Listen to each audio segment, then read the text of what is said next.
Kalau satu-satunya alat yang kamu miliki hanya palu, maka engkau akan cenderung melihat setiap masalah sebagai paku. Kalau wawasanmu sempit, kamu hanya melihat masalah dengan wawasanmu itu, dengan senjatamu itu. Ilmu itu kan kayak senjata, maka harus banyak dan macam-macam.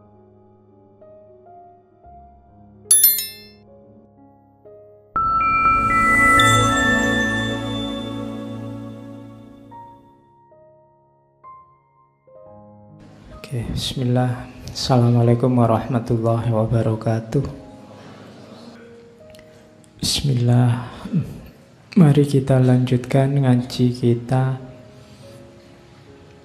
Ngaji filsafat kita malam ini. Oke, selanjutnya ada beberapa tips, beberapa jalan untuk aktualisasi diri. Ini dari Maslow. Yang pertama, otonomi, privasi, independensi. Bebaslah memutuskan, jagalah privasi dan independensi. Ini alamat bahwa wujudkan dirimu sebagaimana yang kamu inginkan, jangan mudah terpengaruh oleh lingkungan sekelilingmu. Otonom. Tidak satu ingin PNS, semuanya PNS. Satu ingin bisnis, semuanya terus ingin bisnis. Tidak gitu. Otonom, putuskan sendiri mana yang menurutmu cocok, mana yang sesuai passionmu tadi. Jadi itu jalan pertama untuk self-aktualisasi, mewujudkan dirimu. Yang kedua, terimalah dirimu, terimalah orang sekelilingmu, dan terimalah kodratmu. Kodrat itu situasi konkretmu. Kita itu kan tadi punya potensi, punya situasi, punya fakta-fakta realitas hidup objektif kita. Terima itu dulu. Jangan mengeluh dulu, jangan kesusun nuntut dulu. Pahami dirimu apa, siapa, kapasitasmu, kemampuanmu apa. Jadilah realistis. Karena modal pertama itu, kalau kamu realistis saja tidak bisa kamu mengembangkan diri. Kenyataan dirimu kamu tidak tahu, ya susah kamu mengembangkan diri. Kalau kamu miskin, diakui dulu, saya tidak terlalu banyak harta Pak, tapi saya punya tekad. Kalau kamu tidak terlalu cakep, diakui saja. Kalau wajah sih saya pas-pasan Pak, tapi kesetiaan misalnya. Loh, ya, itu namanya realistis. Jangan menipu diri. Ngomong apa adanya. Jadi terima dirimu. Orang lain juga begitu. Terima orang lain sekelilingmu.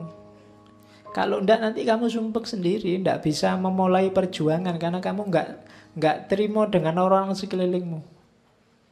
Maumu orang-orang itu kayak saya semua, toleran semua, terbuka semua. Enggak bisa. Terima dulu kenyataan di sekelilingmu ada yang ngamuan, ada yang tersinggungan, ada yang suka mencaci maki, ada juga yang baik. Tidak apa-apa, diakui dulu kodrat hidupmu. Itu baru kamu bisa merancang strategi untuk mengembangkan diri. Kalau membaca dirimu saja tidak bisa, atau sudah bisa tapi tidak bisa menerima, susah kamu mengembangkan diri. Anak desa diakui saja anak desa, yang kota diakui saja kota, tidak masalah. Yang cakep yo diakui bahwa sebenarnya saya lumayan, yang jelek juga diakui, sebenarnya saya juga tidak jelek-jelek amat. Tidak apa-apa. Jadi itu namanya realistis. Oke, otonom, realistis. Yang ketiga apa? Spontan, sederhana, wajar. Jadi ini kadang-kadang orang susah ya. Untuk spontan itu apa adanya. Ya, ya. Kalau tidak, ya tidak. Suka, ya bilang suka. Tidak suka, ya bilang tidak. Hidup yang tidak basa-basi. Hidup kita kan sering basa-basi. Kadang-kadang demi tradisi, demi menjaga perasaannya orang, demi itu tidak akan bahagia dan tidak akan bisa mengaktualkan dirimu yang sebenarnya. Tidak usah basa-basi. Temenmu mungkin sukanya kopi, kalau kamu pinginnya teh, bilang aja, saya pingin teh.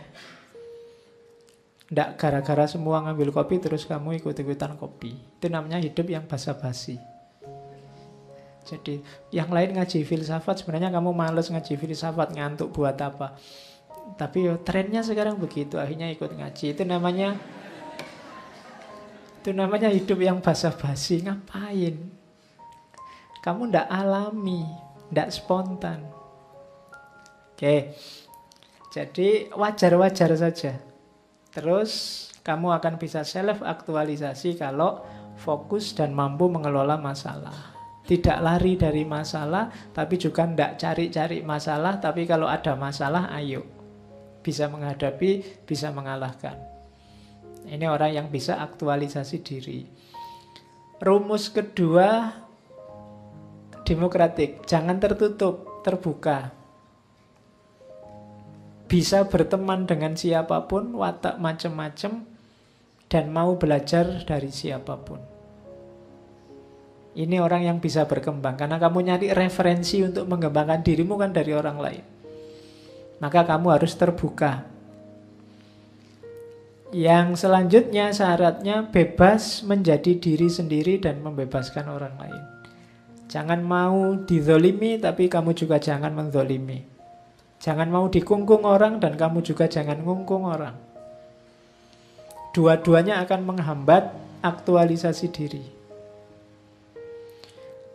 Terus kreatif dan original. Kreatif itu kamu bisa menciptakan sesuatu yang baru, yang unik, yang khas dirimu, yang tidak niru-niru orang lain. Jadi ndak serta-merta semua kok sekarang ngomong gitu. Akhirnya kamu ikut-ikutan. Biasanya kamu pakai Assalamualaikum warahmatullahi wabarakatuh. Sekarang semuanya disingkat. Salam gitu dong. Wah, ini dijawabnya piye ya? Aku kadang-kadang gitu. Kamu ndak original, yang lain ikut semua, kamu ikut-ikutan juga. Sekarang orang malas ngomong cuma ngasih jempol saja, kamu ikut-ikutan pakai jempol. Kadang-kadang ada emotikon meringis itu kan. Kadang-kadang kamu ndak tahu itu emotikon apa, ya kamu ikut-ikutan. Saya baru tahu kalau ada emotikon tangan dua nangkup itu, ternyata itu bukan mohon maaf. Tapi itu emotikon high five. High five itu setuju sebenarnya, sepakat ya, oke. Tapi kan kamu mohon maaf Pak, kan kamu gini. Ya. Dan itu dari mana kamu dapatnya? Niru-niru orang lain. Sama kayak emotikon yang atasnya ada gambar bulatnya itu kan. Ada yang menafsirkan itu sedang bingung. Jadi ada sininya muter-muter berarti bingung. Jadi kalau kamu ada orang ngomong kok kamu tidak paham, terus kamu kasih emotikon itu. Padahal maksudnya bukan itu. Nah itu kan, kenapa kamu kok gitu? Karena kamu ikut-ikutan orang lain. Kamu tidak kreatif dan tidak original. Kamu ciptakan sendiri yang versimu. Biasanya kalau ada berita ndak enak apa berita enak, itu isinya copy paste kabeh. Ya kan? Innalillahi, semoga itu podo kabeh isine semuanya. Ya. Semoga cepat sembuh, semoga diterima di sisinya, yang ditinggalkan mendapatkan kesabaran. Kabeh podo dari awal sampai akhir. Copy paste, ndak original, ndak kreatif. Kreatif lah. Kamu akan dikenal jadi sesuatu. Karena setiap pribadi itu unik. Kalau dia kreatif sesuai jati dirinya, dia akan jadi sesuatu. Tapi kalau kamu hanya ikut sekelilingmu, ya kamu tenggelam dalam kerumunan, kamu tidak akan kelihatan. Koyo liyane padha wae. Jangan jadi orang yang seperti yang lain, yang unik, khas dirimu. Kamu akan dicari orang. Ya tentunya yang baik-baik ya, jangan yang jelek-jelek. Nanti saya original bagian yang jelek-jelek Pak Ojo. Oke, terus bermoral. Jadi jadilah orang baik. Di situ kalimatnya bermoral tanpa harus butuh otoritas eksternal. Tanpa harus disuruh-suruh, tanpa harus dipaksa-paksa, tanpa harus sibuk dengan dalilnya apa. Kamu tahu mana yang baik, mana yang tidak, dan kamu jalankan itu. Itu namanya punya kepekaan etis. Terus gentle dan itu kalimatnya agak unik. Philosophical sense of humor. Jadi gentle itu lembut, ndak kasar, tapi juga ndak cengeng. Itu gentle. Makanya kalau kamu pidato kan ada ladies and gentlemen. Gentleman itu bukan yang tinggi, besar, gagah, keras, ndak. Atau yang lembek, melambai juga tidak. Gentleman itu lembut. Nah, jadilah orang yang gentle, yang tidak keras juga tidak cengeng, tidak lembek, serta punya rasa humor. Biar hidupmu tidak kaku, sense of humor, tapi yang tidak sekedar ndagel, yang filosofis, yang bermakna. Jadi philosophical sense of humor. Mungkin mirip-mirip Nasruddin dulu itu kan, dagelannya juga banyak tapi bermakna. Hidupnya seneng, kelihatannya santai tapi maknanya dalam. Terus resisten terhadap inkulturasi. Maksudnya apa? Tidak ditelan oleh budaya sekelilingnya. Tidak mudah terpengaruh oleh budaya-budaya yang hadir di sekelilingnya. Itu ciri self-actualizer. Orang yang ada kans untuk nyampe level kepribadian tertinggi, mewujudkan dirinya. Kalau yang kita sebut di self-actualizer pertama dan kedua ini susah dipenuhi, biasanya kita masih susah menggali potensi kita sampai puncak. Maka galilah di situ. Ada beberapa strategi kalau di Maslow itu, yes, ini bisa dijadikan patokan milestone-nya. Jadi untuk mengaktualkan diri, yang pertama cobalah untuk jadi orang baik. Ini kalimatnya ini kelihatan sederhana sekali, tapi dijalankannya panjang. Gimana Pak jadi orang baik itu? Kalian sudah tahu sebenarnya. Hidup itu selalu pilihan antara dua. Mana yang baik dan mana yang tidak baik. Dan kamu tahu sebenarnya mana yang dari yang baik dan tidak baik itu. Atau mana yang sangat baik, mana yang baik saja. Itu kamu juga sudah tahu. Jadi pokoknya jalankan saja yang baik yang mana. Pagi-pagi mau kuliah, hujan-hujan gini enaknya tidur. Tidur apa kuliah ya? Itu kalau kamu mikirnya sedang sehat. Kalau ayo enaknya tidur sama kuliah, itu kan pilihan yang baik. Itu kan tetapnya harusnya kuliah. Dan kamu sudah tahu itu. Tidak perlu nyari referensi, nyari dalil. Kamu sudah tahu. Tidak usah, kan kita kadang-kadang opo-opo dicari dalilnya. Tidak. Sangat banyak hal baik yang dengan akalmu saja kamu sudah tahu bahwa itu baik. Cari dalilnya pasti ada, tapi nunggu nyari dalil kan kesuwen. Kapan kamu jalankan kebaikannya, sudah jalani saja. Jadi berusahalah untuk jadi orang baik. Lakukan yang kamu pandang berharga. Jadi yang kamu pandang berharga itu maksudnya apa? Nanti ada pilihan-pilihan dalam hidupmu, carilah yang ranking 1. Ranking 1 itu yang paling berharga, paling bernilai dalam hidupmu. Mungkin hari ini kamu sibuk urusan, Pak, saya harus kerja dulu, belajar dulu, pacaran dulu, nikah dulu, apa dulu. Itu kan kamu kan punya tata nilai dalam hidupmu. Pilihlah yang menurutmu ranking 1. Mana yang kamu nomor satukan sekarang. Itu biasanya yang paling berharga dalam hidupmu. Terus ambil resiko dan tanggung jawab. Hidup itu memang ketika kamu memutuskan, di balik keputusan itu ada resiko dan tanggung jawab. Kalian harus mau itu. Kalau kalian tidak mau resiko dan tanggung jawabnya, biasanya kalian enggan memutuskan atau tidak jadi memutuskan. Terus utamakan kepuasan yang batini. Jadi diutamakan itu bukan berarti yang tidak batin ditinggal, tapi kepuasan yang sifatnya batiniah lebih penting daripada kepuasan-kepuasan yang artifisial sementara. Lupa tadi kan ada yang fisik ya. Kepuasan fisik itu kan puasnya dirasa di batin. Makannya fisik, tapi leganya karena sudah kenyang kan batiniah. Maka jangan fokus di makan enaknya. Kalau dimakan enaknya tidak ada habisnya. Tapi fokuslah bahwa kamu sudah puas apa belum, sudah kenyang apa belum, habis minum sudah lega apa belum. Kalau sudah ya sudah, di kepuasan batinnya. Itu yang membuatmu tidak dikejar-kejar terus kebutuhan-kebutuhan kecil. Carilah kebenaran itu pasti. Berikan cinta tanpa syarat. Ini yang indah diteorikan, susah dijalankan. Ya. Jadi karena cinta itu sebenarnya belum bisa disebut cinta kalau masih ada syaratnya. Jadi kalimat itu sebenarnya agak ambigu. Ya berikanlah cinta saja sudah cukup, karena kalau masih ada syaratnya belum bisa disebut cinta. Ya. Oke, tidak usah saya lanjutkan, nanti banyak yang sedih. Terus selanjutnya adillah.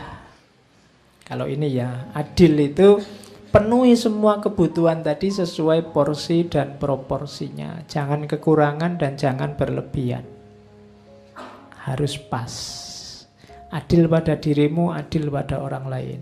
Ini di antara strategi-strategi aktualisasi diri. Terus penghalangnya ada beberapa.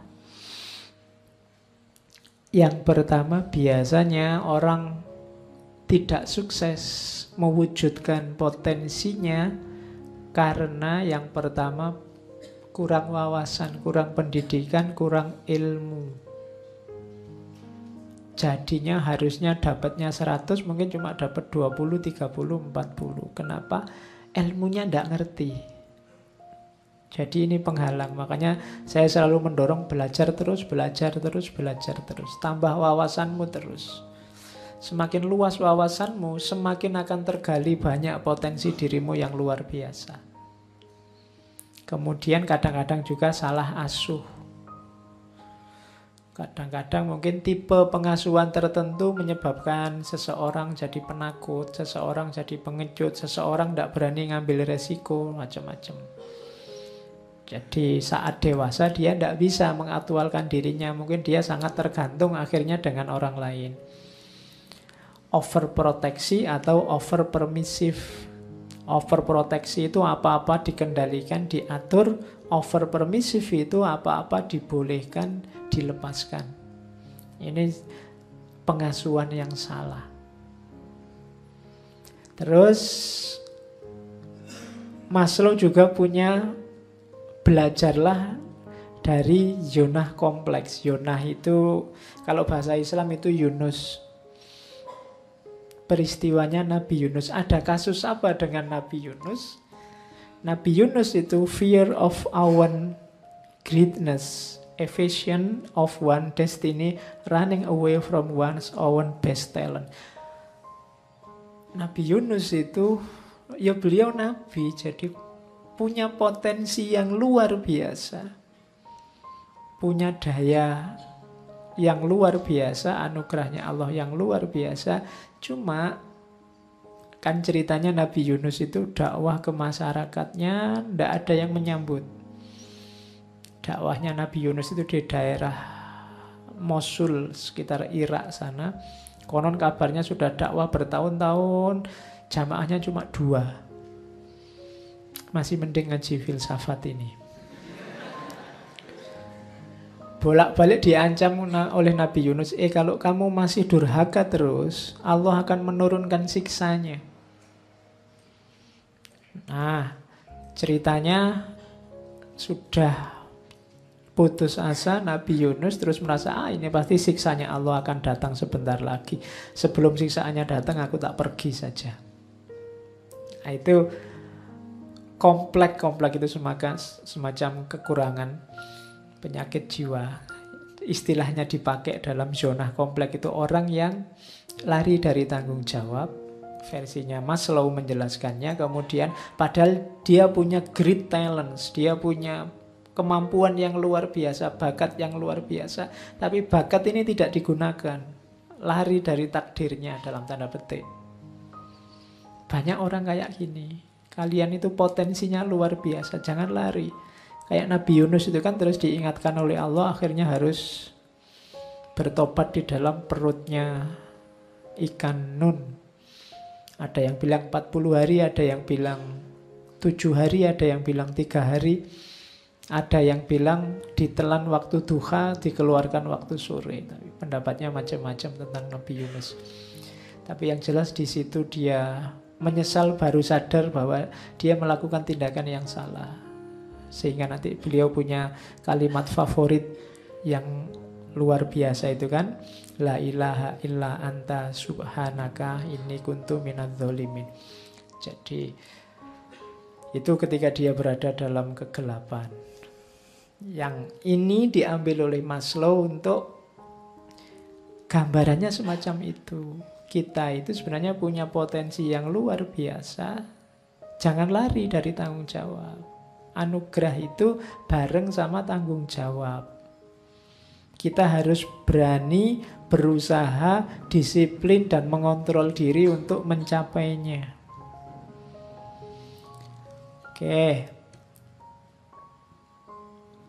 Ini saya singgung sedikit, bagi yang tertarik bisa diteliti. Puncaknya self-actualizer itu ada namanya peak experience. Ranahnya adalah ranah spiritual. Peak experience ini atau pengalaman puncak ini sama kalau di agama kalian menyebutnya kasyaf, ekstase. Jadi pengalaman rasa yang luar biasa, nikmat luar biasa, keterpesonaan yang luar biasa yang sifatnya religius mistik. Jadi yang saking luar biasanya merasa dirinya ini sudah tidak penting lagi. Tergantikan oleh rasa nikmat, rasa keterpesonaan yang luar biasa. Jadi itu namanya peak experience, pengalaman puncak. Sifatnya ineffable, tidak terkatakan, noetik.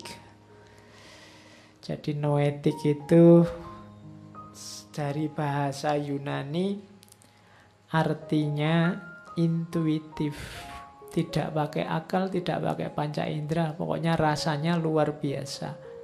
Dan transien, transien itu ya ndak terus-terusan begitu.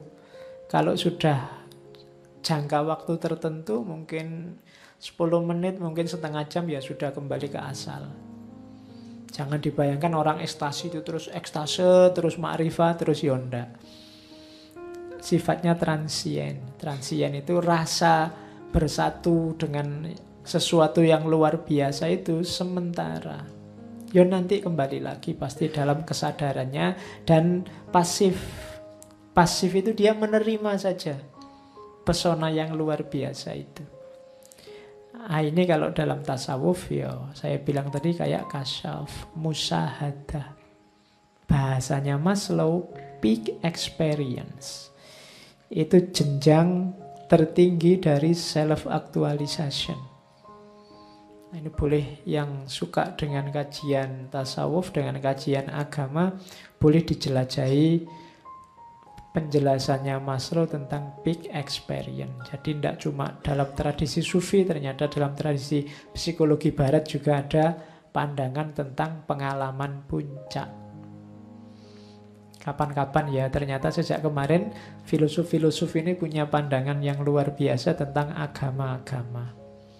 Besok nanti kapan-kapan kita ada sesi psikologi agama. Oke. Nah, pada akhirnya kewajiban kita adalah aktualisasi diri, menjadi diri yang sepenuhnya sekarang. I can feel guilty about the past, apprehensive about the future, but only in the present can I act. Mungkin aku merasa bersalah terhadap masa lalu, berharap pada masa depan, tapi yang jelas aku harus melakukan sesuatu sekarang. The ability to be in the present moment is a major component of mental wellness. Kemampuan untuk hidup sekarang, saat ini, dan di sini adalah unsur paling utama kesehatan mentalmu. Jangan hidup di masa lalu dan jangan hidup di masa depan. Berharap akan masa depan tidak masalah, kecewa terhadap masa lalu tidak masalah, tapi hiduplah di masa kini. Dari situ nanti titik awal kamu bisa jadi dirimu sepenuhnya. Kalau kamu masih terkungkung oleh masa lalu atau masih belum bangun oleh mimpimu akan masa depan, kamu belum bisa jadi dirimu sepenuhnya. Jadilah dirimu sepenuhnya sekarang. If you plan on being anything less than what you are capable of being, you will probably be unhappy all the days of your life. Kalau kamu merencanakan menjadi sesuatu yang kurang dari kemampuanmu yang sesungguhnya, engkau mungkin akan tidak bahagia sepanjang hidupmu. Kalau kamu bisa jadi orang besar, jangan bercita-cita jadi orang kecil. Dalam tanda petik ya. Kalau kamu sebenarnya mampu untuk lulus cum laude, kejarlah sampai cum laude. Kalau tidak, kamu akan kecewa sepanjang hidupmu. Kalau passionmu adalah seni, masuklah ke ranah seni, karena kalau tidak, kamu akan gelisah terus sepanjang hidupmu. Kalau passionmu adalah dagang, masuklah ke ranah bisnis, karena kalau tidak, kamu akan tidak bahagia sepanjang hidupmu. Don't worry when you are not recognized, but strive to be worthy of recognition. Tidak usah takut tidak diakui orang lain, tapi berusahalah untuk kamu jadi orang yang layak untuk diakui. Ini kalimatnya bisa kamu pahami langsung meskipun harus dipikir sebentar. Jangan takut tidak diakui orang, tapi bentuklah dirimu jadi orang yang layak diakui. Berarti apa? Kamu tidak usah butuh pengakuan. Jadikan dirimu sesuatu. Bahkan be independent of the good opinion of other people.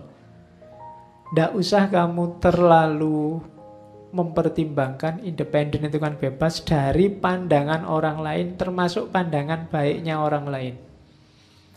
Karena kadang-kadang kalau targetmu adalah pandangan baiknya orang lain, kamu memutuskan itu sesuai keinginan mereka dan bukan keinginanmu. Jadi, wah, katanya temanku kalau pakai baju ini kelihatan ganteng ya, meskipun agak gatel-gatel gimana gitu. Misalnya, akhirnya kamu pakai terus sambil merasa gatel. Kenapa? Demi pandangan baiknya orang lain. Jadi justru kadang-kadang yang menjatuhkan kita itu bukan pandangan jeleknya orang. Kalau pandangan jeleknya orang kan menyikapinya gampang, tapi pandangan baiknya orang. Wah, kamu ini mahasiswa yang soleh. Begitu disebut gitu, wah kita terus gayanya kayak soleh tenanan. Padahal passionmu enggak gitu kan, kamu tersiksa sekali ya. Kemana-mana harus bergaya jadi orang soleh. Nah, itu yang sering menghambat aktualisasi diri. Terus, ya pilihanmu hanya dua. You can choose go back toward safety or forward toward growth. Jadi kamu bisa milih untuk mundur ke belakang atau maju ke depan. Tumbuh, semakin berkembang, semakin sempurna, semakin sempurna. Kalau tidak ya kamu akan setback kembali ke belakang, tidak jadi dirimu seutuhnya. Itu yang harus kita hati-hati. Terus ini sama saja penjelasannya.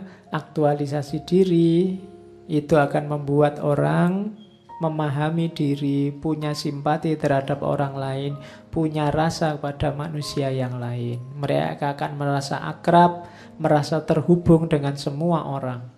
Jadi jangan takut, Pak, kalau saya aktualisasi diri nanti jadi egois, pinter dewe besar. Enggak. Otomatis ketika kamu teraktualkan potensimu, kamu akan bisa nyambung dengan banyak orang yang lain. Kamu akan bisa empati seperti tadi. Kamu bisa bersimpati pada orang lain. Itulah teori hierarki kebutuhannya Maslow. Saya bawa kalimat bagus dari Maslow. If the only tool you have is a hammer, you tend to see every problem as a nail. Kalau satu-satunya alat yang kamu miliki hanya palu, maka engkau akan cenderung melihat setiap masalah sebagai paku. Itu yang saya sebut wawasan jangan sempit. Kalau wawasanmu sempit, kamu hanya melihat masalah dengan wawasanmu itu, dengan senjatamu itu. Saya sering bilang ilmu itu kan kayak senjata. Maka harus banyak dan macam-macam. Kalau senjatamu hanya satu, nanti ya kamu olah apapun dengan senjatamu itu. Karena kamu punyanya palu, kemana-mana ya alatnya palu. Mau makan pakai palu, mau mandi pakai palu, mau... Semuanya kamu anggap paku yang harus dipukul. Kenapa? Karena alat yang kamu punya hanya alat pukul. Solusinya apa? Tambah ilmu, tambah wawasan. Biar tidak hanya palu yang kamu miliki. Hidup ini senjata butuh macam-macam. Kalau pas mandi kamu butuh cedok. Kalau pas makan kamu butuh sendok. Kalau untuk motong pohon kamu butuh kapak. Kalau kamu motong pohon pakai cedok, ya tunggulah sampai kiamat ndak roboh-roboh. Gitu loh. Jadi ini sindiran dari Maslow ya. Kenapa kok banyak orang kemana-mana mukul, kemana-mana mukul. Dia punyanya cuma palu, ndak punya yang lain. Kan kamu sering, "Mbok jangan maki-maki." Loh dia bisanya cuma maki. Yang lain ndak bisa. Dia bisanya cuma itu. Mau kamu nyuruhnya sampai capek juga ndak bisa. Dia punyanya cuma palu. Jadi kemana-mana ya cuma malu. Oke, jadi itu nasihat dari Maslow. Ada kalimat lagi yang mungkin sering kita kutip di ngaji filsafat ini. Maslow juga ngomong hal yang sama. All of life is education. And everybody is a teacher, and everybody is forever a pupil. Seluruh hayat kita adalah pendidikan, setiap orang adalah guru, dan setiap orang sekaligus juga adalah murid. Jangan ada momen hidup kita yang tidak belajar, tidak pendidikan. Jangan ada di antara kita yang tidak mau jadi guru atau tidak mau jadi murid. Kita harus siap jadi guru dan juga siap jadi murid. Dua-duanya berkaitan. Guru yang tidak mau jadi murid, itu ilmunya mandek. Murid yang tidak mau jadi guru, ilmunya tidak manfaat. Tidak ada gunanya. Jadi dua-duanya nyambung, kamu putar terus. Kamu harus selalu anytime murid dan anytime guru. Dan jadikan setiap detik hidup kita adalah pendidikan. Oke, alhamdulillah Abraham Maslow kita berakhir. Minggu depan kita ketemu tokoh psikolog terakhir yang dulu pernah kita temui. Besok minggu depan kita temui lagi di tema yang berbeda. Kalau dulu kita temui di tema cinta, besok kita temui di tema tentang manusia.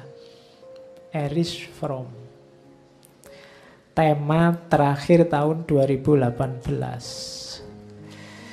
Oke, saya akhiri sekian. Kurang lebihnya mohon maaf. Wallahul muwafiq. Wallahu a'lam bishawab. Wassalamualaikum warahmatullahi wabarakatuh.